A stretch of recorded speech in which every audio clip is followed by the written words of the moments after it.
vai começar o primeiro da lista vai ser algo que o Brasil inteiro vai lembrar emblemático. Foi bem forte, né? Que é o Grande Prêmio da Áustria 2002. Lucas, até permite começar falando sobre essa corrida. Eu não me lembro, nos últimos 25 anos, a opinião pública brasileira ter falado tanto de Fórmula 1, mas do lado negativo, como em 2002, a Áustria 2002. Isso foi no dia 2 de maio de 2002, eu lembro até a data bem claramente. Mesmo, né, com o Massa em 2008, aquela briga pelo título, o Rubens brigando pelo título de 2009, se falou tanto de Fórmula 1 como nesse dia. Eu me lembro que foi capa de jornal aqui no Ceará, tem dois grandes jornais, foi capa do jornal aqui, várias revistas, porque na época, pessoal, a gente não tinha rede social, não tinha... Uma coisa que o GP Total, voltando aos tempos, tinha uns fóruns que o pessoal escrevia, falava, dava opinião. Exatamente. E eu me lembro que o Fórum GP Total, naquele domingo, nos dias seguintes, segunda, terça, estava pegando fogo, o pessoal criticando demais. Mas eu me lembro que revistas, jornais, aqui era o que a gente podia se comunicar, a revista Racing, que na época era quinzenal. Mas passou umas 3 semanas, as 3 edições, né? 3, que era um quinzenal, falando desse evento. E só lembrando que em 2001 a gente teve uma van premiere, né? Que teve uma van premiere que a gente até comentou no nosso primeiro vídeo de 2001. A gente fez o primeiro vídeo em relação às 25 anos foi como era o Esporte Motor 2001.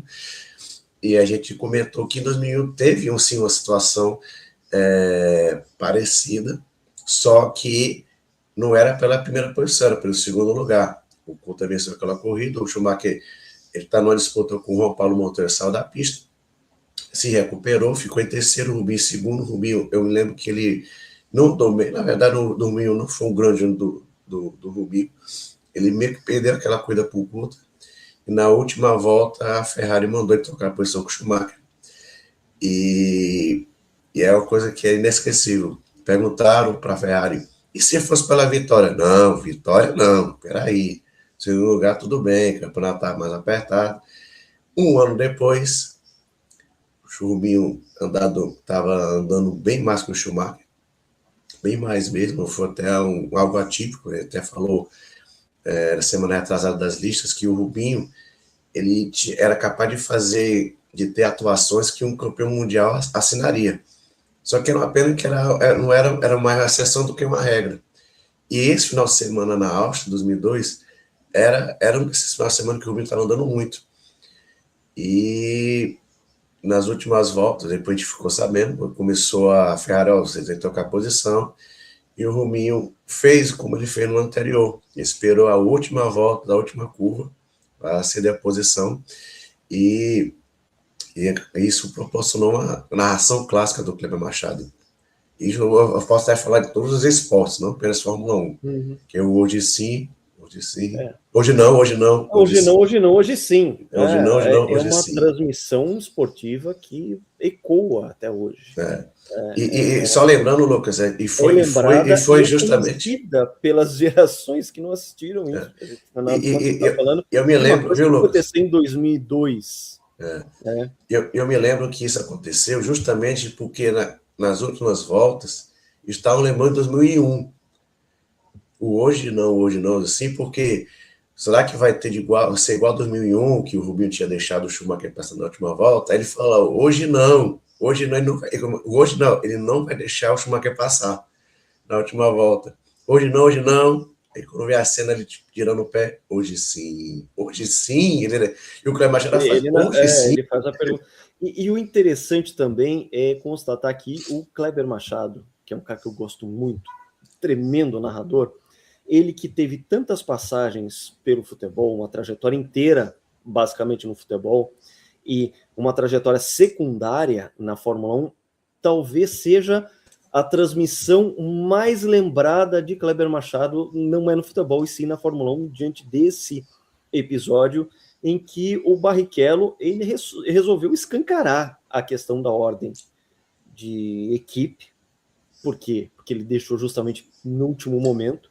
Se ele tivesse feito isso 4, 5, 6 voltas antes, que é quando começou realmente a discussão para que houvesse a troca, a ordem já tinha sido dada, aquilo não ia ter a mesma potência que teve no momento final.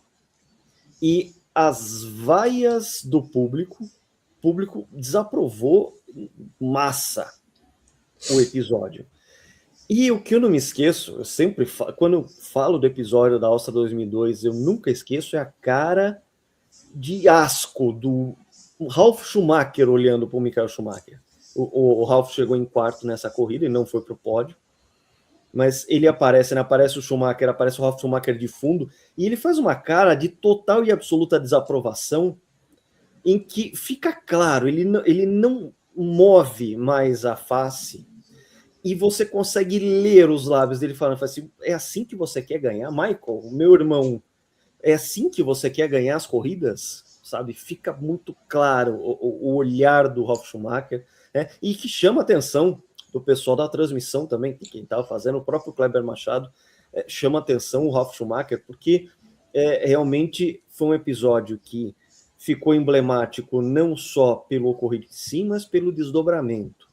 O questionamento das ordens de equipe, um questionamento ético entre o que é ordem de equipe, o que pisa fora da linha, o que está fora do fair play, o que é dentro de fair play. Afinal de contas, a gente está falando de funcionários de uma empresa. O crachá do Schumacher e o crachá do Barrichello eram ali, empresa Ferrari, né? Escuderia Ferrari, SPA, Maranello, Itália. Os dois tinham esse crachá, os dois eram funcionários da escuderia Ferrari. Agora, o que é ordem, o que é uma ordem de equipe dentro do aceitável, o que não é aceitável?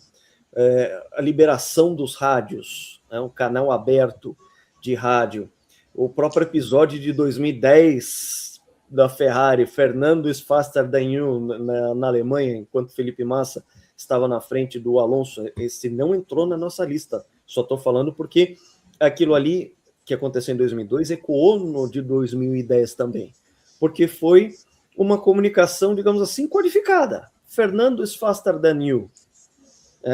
E que realmente colocou a questão das ordens de equipe na pauta da Fórmula 1 e, claro, incendiou no sentido de fazer com que as pessoas discutissem a respeito. O próprio fórum do GP Total, como foi lembrado, pegou fogo, enfim, e não deixa de ser uma discussão presente até hoje. Afinal de contas, você tem situações como, por exemplo, 2007, pedindo para o Massa abdicar da vitória em Interlagos para que o companheiro dele, o Kimi Raikkonen, fosse campeão em cima da McLaren, dos dois pilotos da McLaren, fazendo uma virada de jogo até hoje é memorável. Isso pode. Não, Ferrari 2002 ali, o Rubinho não ganhar e tirar nos últimos metros, isso não, toma vaia. Então, é a questão de que isso provocou, sim, o questionamento, porque muita gente não tinha ainda despertado a respeito desse componente da Fórmula 1, que é o das ordens de equipe, que elas existem, já existiam lá no passado, já existiam na época dos Grand Prix dos anos 30, tá? E que são inerentes ao esporte também. A gente vai ter outras, a gente teve o Multi-21 lá, que foi do Mark Webber, e que o Sebastian Vettel descumpriu, né, ordens da Red Bull para manter, que também era uma comunicação codificada, e o Webber saiu full pistola daquele episódio, e com toda a razão, porque ele não estava preparado para um ataque do Vettel, e o que mostra que o Vettel também era um cara com fome de vitória e tudo mais, mas vai lá, João. Acho que você falou bem, e o pessoal criticou muito a Ferrari, dizendo, né, Ferrari, tal, mas isso sempre existiu na Fórmula 1, a Ferrari na década de 50 fez isso para beneficiar o Mike Hawthorne, para ser campeão, todo mundo sabe disso, usou o Phil Hill para atrapalhar, ajudar, melhor dizendo. Os caras da Ferrari quase entraram na pista para o Lorenzo Bandini diminuir e deixar o John Surtees passar. E o Banini já tinha dado no meio do Gran Rio, então isso aí... Também, que num lance muito estranho. Então, agora uma coisa que foi bem interessante, a gente está gravando agora nesse final de abril, e surgiu uma entrevista do Jean Todt, em que ele meio que fala que, olha, o Rubinho já sabia, ia ter essa ordem antes da largada. E eu não vi nenhuma réplica do Rubinho. Então, assim, foi um já tão emblemático, quase 24 anos depois, ainda reverbera, né? Teve essa informação praticamente nova. Se tiver fatos novos, e é tal coisa, né? Não importa quanto tempo demore, se você tiver novos fatos a respeito de um acontecimento passado, você necessariamente vai reinterpretar esse fato, você vai reanalisar, reinterpretar, e você vai ter um olhar diferente para aquele fato.